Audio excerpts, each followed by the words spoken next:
Hai everyone, Assalamualaikum warahmatullahi wabarakatuh. Apa kabar semuanya? Welcome back to Just Speak English Club, tempat kita belajar bahasa Inggris dengan mudah dan menyenangkan.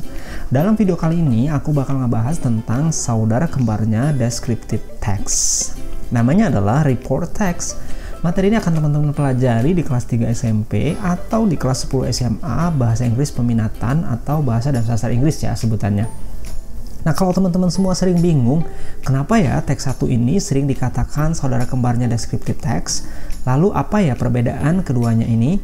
Setelah menonton video ini, kebingungan teman-teman semua insya Allah akan teratasi ya. Karena selain dibahas perbedaannya, nanti juga akan dibahas secara lengkap apa sih yang dimaksud dengan report text itu, lalu generic structure-nya apa, kemudian tujuan komunikatifnya seperti apa, ciri-ciri kebiasaan, dan tentu saja contoh teksnya. Oke? Tapi sebelum itu, jangan lupa untuk subscribe, like, dan share video ini ya. Thank you. Baiklah, secara umum, report text ini adalah salah satu jenis teks yang masuk kategori factual text dan sering juga dikenal dengan sebutan informational report. Kalau di SMP itu sering disebut dengan informational report ya. Nah, dalam berbagai buku bahasa Inggris di tingkat menengah sering disebutkan bahwa report text is a text which presents general information about something as it is. It is a result of systematic observation and analysis. Report adalah sebuah jenis teks yang menghadirkan informasi umum tentang suatu hal secara apa adanya. Teks ini biasanya merupakan hasil dari observasi dan analisa secara sistematis dan mendalam. Oke.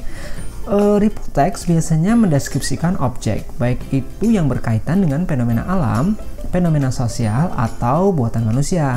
Topik-topik atau tema seperti binatang, bebatuan, tumbuh-tumbuhan, budaya, transportasi, teknologi, dan lain sebagainya sering dimasukkan ke dalam report text.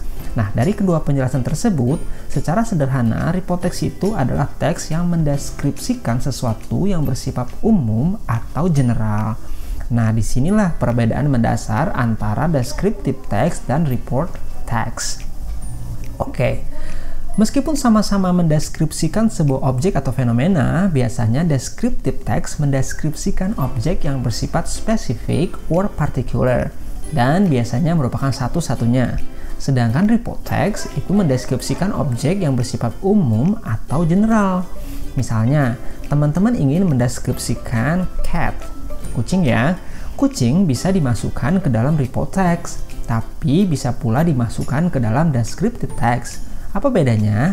Nah, kalau teman-teman mendeskripsikan kucing secara umum, misalnya ciri-ciri kucing pada umumnya, makanannya apa, habitatnya di mana, dan kebiasaan-kebiasaan kucing pada umumnya seperti apa, maka teks tersebut teman-teman masukkan ke dalam report text.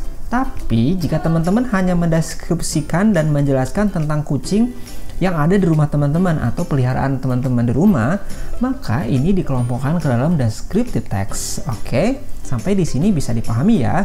Oke, dari penjelasan ini dapat disimpulkan bahwa tujuan komunikatif atau social function dari report text adalah to describe the way things are with reference to a range of natural, man-made, and social phenomena in our environments. Oke.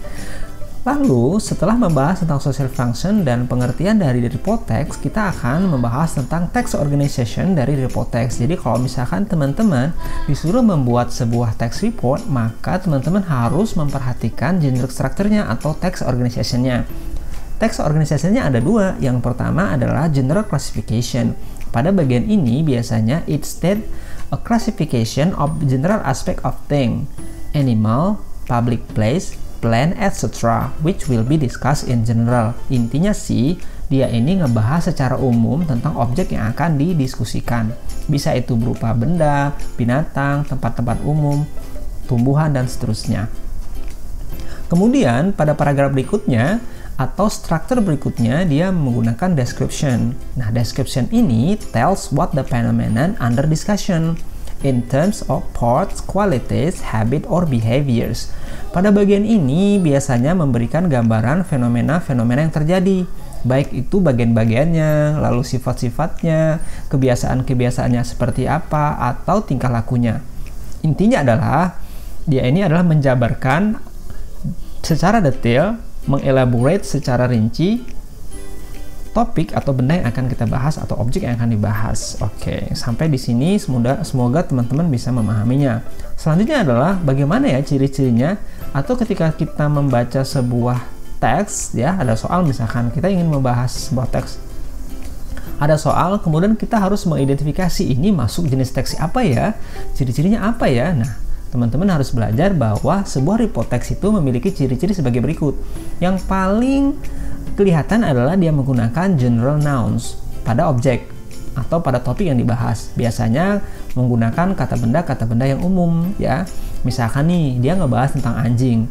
Anjingnya secara umum ya, secara umum aja. Jangan kalau judulnya udah khusus, misalkan anjingku, anjing tetanggaku. Oke, nah itu masuk ke dalam descriptive text. Tapi kalau anjing secara umum masuk ke dalam report text. Alright, selanjutnya adalah kalimat-kalimat yang digunakan biasanya menggunakan present tense ya. Baik itu linking verbs-nya atau action verbs-nya. Dia menggunakan tenses present tense ya. Karena biasanya menjelaskan tentang kebiasaan-kebiasaan dari objek yang dibahas. Lalu karena ini biasanya berbentuk ilmiah, maka sering juga istilah-istilah technical muncul ya, ada technical terms-nya muncul. Oke, sampai di sini ya. Selanjutnya adalah saya akan mengajak teman-teman semua untuk membahas sebuah contoh text reports. Perhatikan contoh teks berikut ini, judulnya adalah tornadoes. Oke. A tornado is a powerful, twisting windstorm. It is one of the most destructive of all the storms that we have seen on Earth.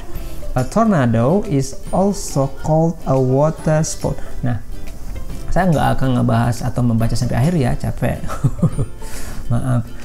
Langsung aja kita bahas atau analisa teks ini tentang tornado. Seperti yang tadi dijelaskan di awal ya, bahwa topik atau objek yang dilaporkan menggunakan report text ini biasanya bermacam-macam. Apa aja boleh, mulai dari fenomena alam, fenomena sosial, atau bisa juga tentang hewan atau benda di sekitar kita. Nah, kebetulan tema kali ini adalah tornado, yang merupakan fenomena alam. Jika dianalisa, paragraf pertama dari teks ini disebut dengan istilah general classification, di mana dia hanya menjelaskan secara umum apa sih yang dimaksud dengan tornado itu, katanya gitu. Kemudian, pada paragraf selanjutnya dijelaskan atau digambarkan secara rinci tentang tornado, mulai dari bagaimana tornado terjadi, ciri-ciri fisiknya seperti apa, bentuknya, dan lain-lain. Semua dibahas secara detail di paragraf berikutnya. Ini dinamakan description. Oke, sip deh. Lalu, pada teks tersebut juga muncul kelihatan ya ciri-ciri kebahasaannya atau language features-nya. Yang paling mudah diidentifikasi adalah pemilihan judul atau topik yang bersifat umum, yaitu tornado. Kemudian, jika teman-teman analisa, sebagian besar kalimat-kalimat yang digunakan menggunakan action verb atau linking verb bentuk pertama, yang berarti bahwa teks ini menggunakan simple present tense dalam penyusunan kalimatnya. Oke, baiklah. Oke, demikian penjelasan singkat tentang report text. Semoga penjelasan ini dapat membantu teman-teman semua. Feel free to contact me if you need more explanation. Kalau teman-teman butuh penjelasan lebih lanjut, bisa menghubungi saya via komen. Alright, thank you and see you on top.